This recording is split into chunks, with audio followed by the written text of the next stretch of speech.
Български народни танци разучаваха ученици от Италия, Литва, Словакия и Полша. Те гостуват в Средно общообразователно училище Димитър Талев в Добрич и днес влязоха в час по български фолклор. Урокът започна с право хоро и добруджанската песен «Мило ми е, мамо».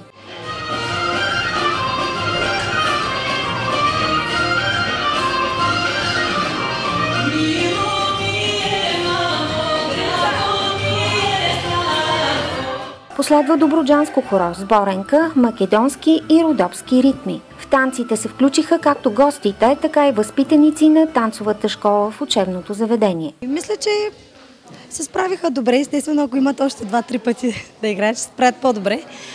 Но мисля, че за тях им беше приятно да се запознаят с българската култура. Какви са впечатленията им от българските фолклорни танци, попитахме Матуш и Илона от Словакия.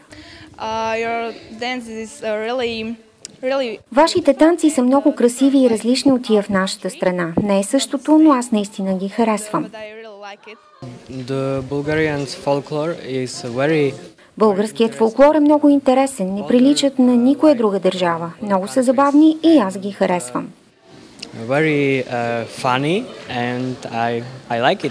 В продължение на седмица гостите на талевци имаха възможност да се запознаят с българските традиции и да обменят своите идеи за спорта и бъдещи дейности. Инициативите са по проект на програма Еразъм, а целите му са повишаване двигателната култура на учениците, създаване на здравословни навици и включване на игрите и спорта като неразделна част от учебния процес.